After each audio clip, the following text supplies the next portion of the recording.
Bom dia, tudo bem? Vamos dar início aqui a mais uma aula do Evangelho de João. Nós estamos trabalhando uma sequência de estudos sobre esse Evangelho e hoje é a lição de número 12, ok? O tema da lição de hoje é a mulher samaritana, aquele encontro de Jesus com a mulher samaritana. Então é um texto muito bom de ser trabalhado. Eu acho que o professor de escola bíblica da nossa igreja vai ter plenas condições de aplicar esse texto dentro de uma realidade da própria igreja. Tá? Então o texto é riquíssimo, você precisa ler todo o conteúdo da lição e precisa também ler todos os textos que são colocados ali, que são citados, tá bom? Aqui nesse vídeo a gente não tem tempo para ler tudo que se propõe ali na revista. Nem o texto base eu leio aqui, porque essa aula ela é direcionada apenas para uma reflexão, um complemento dos professores de escola bíblica, esse vídeo, tá? Eu uso o YouTube porque se eu mandar direto via WhatsApp ele fica muito grande, não cabe ali, não fica legal. Pelo menos eu não tenho essa habilidade de fazer caber. Por isso eu uso o mecanismo do YouTube, tem essa página aqui, eu coloco lá, depois eu mando só o link para você acessar, tá bom? Então vamos lá, então você vai precisar ler em casa, o texto é o capítulo 4, dos versos de 1 a 10, tá? Então você lê lá com muito carinho, sugiro que você leia mais de uma vez, às vezes é interessante ser 1, 2, 3, 4, às vezes até 5 vezes o mesmo conteúdo, para que você possa ter um entendimento legal. Tá? Bom, o texto começa dizendo que Jesus passou pela cidade de Samaria, né? Por que Jesus passou por ali? Qual é o sentido de se passar por Samaria? Aí na lição, inclusive, eu coloquei o seguinte, Jesus ele sai da Judéia, o texto bíblico diz que ele sai da Judéia e vai para Samaria. Existem caminhos, vai para Galiléia, desculpa, existem caminhos que você não precisa passar por Samaria, necessariamente. Samaria seria um atalho. É muito mais perto você passar por Samaria do que você dar uma volta e ir para a Judéia. Embora, naquela época, muitos judeus, eles optavam por não passar em Samaria. Nós vamos ver um pouquinho aqui mais para frente que havia uma rincha muito grande entre judeus e samaritanos. Então, alguns judeus muito radicais, muito fundamentalistas, eles não queriam passar nem em território samaritano, tá bom? Só que isso implica... quando você passa por Samaria, implica numa economia, sei lá, de 3, 4 quilômetros, eu não sei exatamente o que eu coloquei aí na lição, mas é nessa faixa. E você pensa assim, poxa, mas é pouquinha coisa. É pouquinha coisa se você pensar pela ótica do século XXI, que é o século onde nós estamos hoje, na modernidade, onde você pega um carro, uma moto, uma bicicleta, então é muito mais rápido. A pé, também nos dias de hoje, pode-se dizer que é menos exaustivo. Você tem asfalto, você tem bares no meio do caminho que você para, toma uma água, se alimenta, enfim. Não é nada absurdo dentro do prisma de hoje. Mas naquela época, numa sociedade sofrida, com muita escassez, poucos recursos, você não tem água à vontade, você não tem lugares de abastecimento no decorrer da estrada, a pé, um sol escaldante, à noite muito frio. Então essa economia ela se torna significativa. Mas mesmo assim, alguns judeus optavam por dar a volta. Então essa necessidade que a Bíblia diz de Jesus passar por Samaria, nós podemos entender de duas formas. Uma é o aspecto geográfico. Então ele passa por Samaria porque ele vai encolher o trajeto, ele vai economizar alguns espaços. Mas a gente não pode descartar o aspecto espiritual de se passar por Samaria. Jesus estava ensinando. Isso é uma coisa que você precisa sempre alertar os seus alunos e que você precisa entender também. Tudo que Jesus fez, a ideia é ensinar. Então, tudo que ele faz é significativo, tudo que ele fala é significativo. Então, passar por Samaria também tem o seu significado. Então, não é uma necessidade só geográfica. Se a gente pegar Atos 1:8 e linkar com essa realidade, nós vamos ver que Jesus possivelmente já estava abrindo as portas para a sua igreja, em vários aspectos. Quando ele vai para essa cidade, que na concepção do judeu é um paradigma que pode ser quebrado ali, né? O judeu tem uma visão muito enraizada dos samaritanos. E passar por Samaria, Jesus estava quebrando paradigmas. Ouvir essa mulher, falar com essa mulher, pedir água a essa mulher, nós vamos ver um pouquinho mais para frente, como que Jesus estava quebrando preconceitos, barreiras sociais. E lá em Atos 1:8 vai dizer que nós vamos receber o poder do Espírito e a gente vai ter condições de testemunhar em todos os lugares da terra, e ele vai usar Jerusalém, a Judéia e Samaria, né? Então Jesus já está abrindo as portas para os seus discípulos, ensinando a eles a necessidade de se pregar em outros contextos e também quebrando muitos paradigmas e muitas crenças. E a igreja também, com o tempo, precisava aprender isso, como nós hoje precisamos aprender isso. Nós precisamos levar o Evangelho a toda criatura. Não há distinção, rico, pobre, opção de gênero sexual diferente do que a igreja tem a opção. Isso não importa para nós, importa que todo ser humano ele é digno de receber a mensagem do Evangelho. O Evangelho não faz distinção de pessoas, o Evangelho não faz distinção de classe social, de sexo, de etnia, de cultura, nada disso entra na divisão do Evangelho. O Evangelho é para o ser humano, e ser humano é ser humano em qualquer parte do mundo, tá certo? Então, quando Jesus passa por Samaria, tem esses aspectos da coisa, não é só o aspecto geográfico, tem uma perspectiva espiritual também em se passar por esse lugar, tá bom? Havia uma rincha muito grande entre judeus e samaritanos, isso é muito antigo, a coisa era muito séria, de forma que os judeus, eles não conversavam praticamente com os samaritanos, os seus utensílios eram todos, na visão do judeu de Jerusalém, utensílios profanos, as suas mulheres eram impuras, havia até um dito muito louco dentro ali do contexto, de que a mulher samaritana, ela menstruava desde o berço, e a menstruação dentro da lei judaica é um momento de impureza da mulher. Então dizer que uma mulher menstrua desde o seu berço é dizer que uma mulher samaritana sempre foi e sempre é impura, ela está sempre no estado de impureza. Então havia uma rincha muito grande. Essa rincha é antiga, ela acontece na época em que os assírios imperaram durante muito tempo sobre o mundo habitado ali naquela região, e isso lá para o ano de 720 a.C., mais ou menos. E nessa rincha, ela acontece por quê? Porque o assírio, ele tinha uma técnica muito interessante e diabólica que perdura até hoje. É importante que você entenda isso, é importante que você ensine sobre isso na sua classe de escola bíblica. O que o assírio fazia? O povo que ele conquistava, ele pegava a nobreza daquele povo, aquela parte mais elitizada e talvez até mais alguns, e tirava daquela terra e levava para um outro lugar.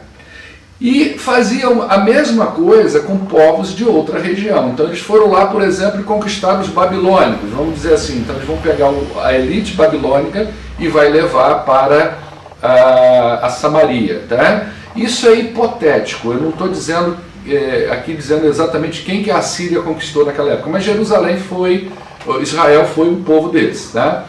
Então a Samaria, ela foi a capital do Reino do Norte, que foi conquistada, se eu não me engano, por último, e os samaritanos os assírios tiraram então a elite ali daquele lugar e levaram para um outro lugar. E esses samaritanos, ao se estabelecerem em outras terras, eles acabaram se misturando. Eles casaram com pessoas de outros povos, deram seus filhos em casamento, receberam também, se misturaram religiosamente, enfim. A ideia da Síria, quando ela muda os povos de lugar, é fragilizar a identidade. E nada melhor do que tirar um povo onde o seu idioma começa a ficar perdido, a sua religião, a sua cultura, a fé, os seus princípios começam a se misturar com outras coisas, outros povos, outras linhas de pensamento. Então os assírios tinham essa técnica. E o pessoal da região de Samaria, os samaritanos, entraram nessa onda. Então quando eles voltaram, tiveram autorização posteriormente para voltar para a reconstrução das suas cidades, os judeus começaram a olhar então os samaritanos como pessoas impuras, porque eles haviam cedido a essas pressões e haviam se misturado. Quando eu digo que essa tática é diabólica, que a gente precisa aprender dela, eu estou dizendo para você o seguinte: até hoje o inferno ele usa a mesma tática, tirar a identidade dos crentes. Por isso que a ideia de Satanás é tornar a igreja um lugar igualzinho ao mundo. Então é interessante trazer para dentro da igreja coisas que acontecem lá fora, para que não haja diferença. Ele vai tirando a identidade dos nossos jovens, são músicas seculares que entram dentro das casas, dos ouvidos dos nossos jovens, são festas a despeito de serem culturais, está dentro de uma cultura brasileira, mas a gente vê que ela é antibíblica e a gente compra aquilo com muita facilidade. São costumes, características que Jesus morreu na cruz para tirar de dentro de nós, que são mundanas, e Satanás fica colocando esse gostinho do mundo dentro das famílias cristãs, não é? Então, hoje você olha, por exemplo, você vai numa festa de crente, um 15 anos, um casamento, você não sabe às vezes distinguir se aquela festa realmente é de crente ou não. Você já não distingue mais pelas músicas, às vezes rola bebida alcoólica. Então, quer dizer, há uma descaracterização daqueles princípios bíblicos justamente para fragilizar essa identidade. Então você encontra uma pessoa na rua e você não sabe, quando ela diz para você que ela é crente, você, poxa, você é crente, né? E você vê aquela pessoa participando de várias coisas que a Bíblia diz que não é legal, mesmo que não seja pecado, não é legal, não é conveniente ser daquela forma, participar daquelas coisas, não é legal para um cristão, tá? Mesmo que a Bíblia não diga nada sobre aquilo.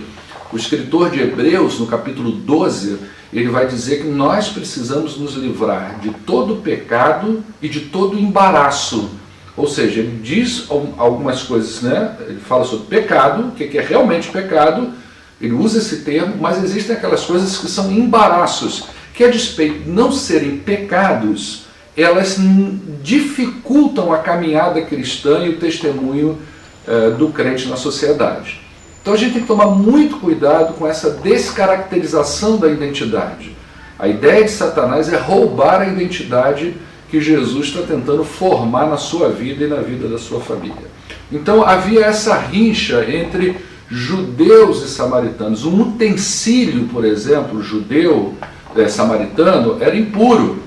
Então quando Jesus encontra com essa mulher samaritana e pede água, ele está mexendo numa área muito crítica da cultura judaica. Os judeus, ou melhor, das crenças dos judeus, não da cultura, das crenças. O judeu não toca nenhum utensílio do samaritano. Então, Jesus estava fazendo uma coisa extremamente estranha naquele momento.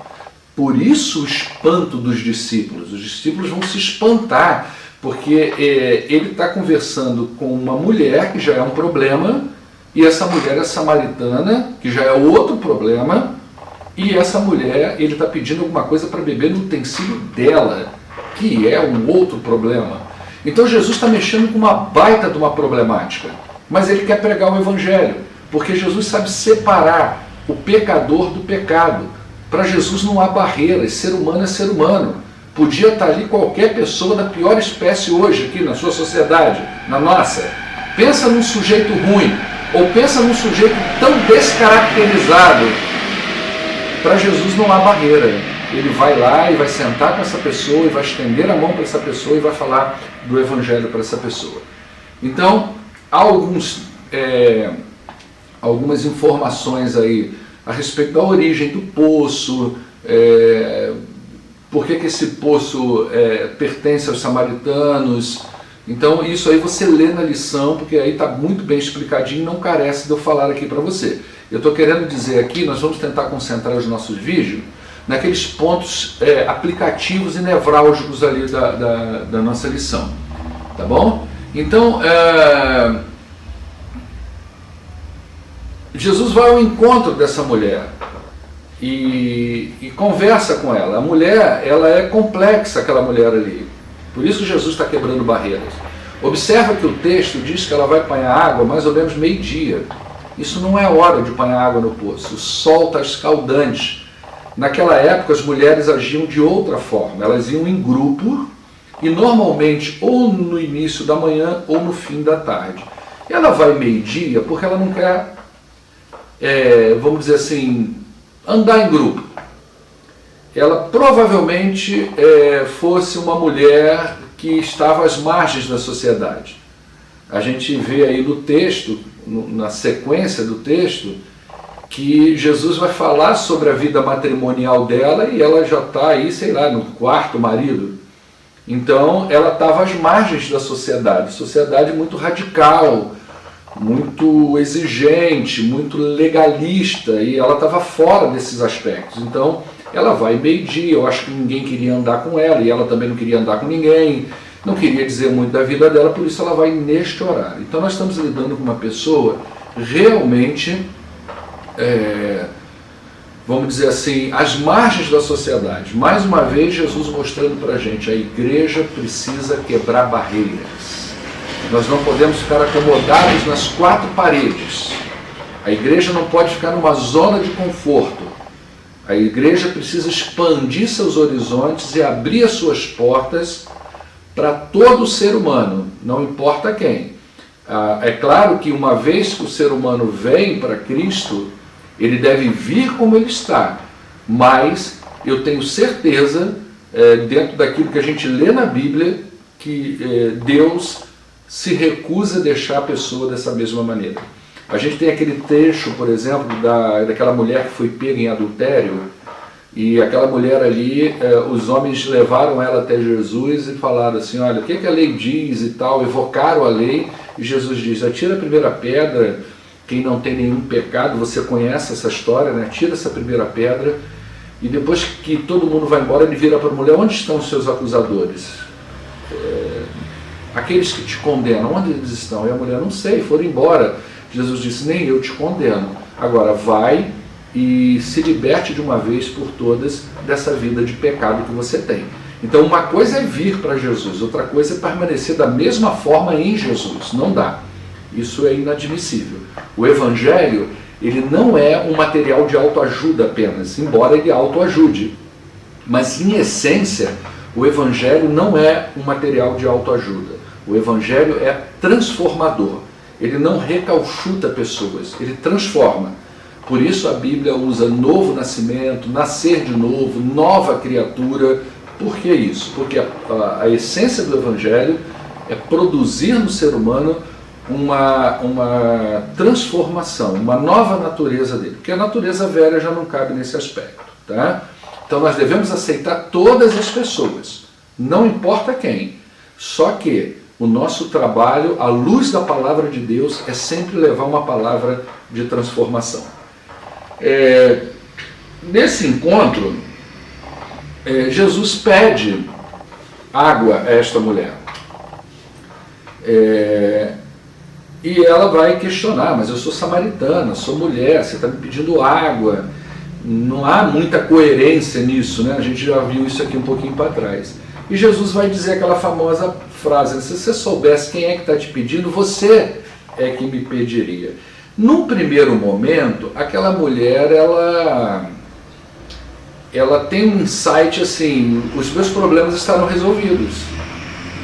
Porque se ele está dizendo para mim que ele tem uma água, se eu beber dela, eu nunca mais terei sede, logo eu não precisarei mais vir a este poço, não vou precisar mais passar por toda a vergonha ao sair meio-dia.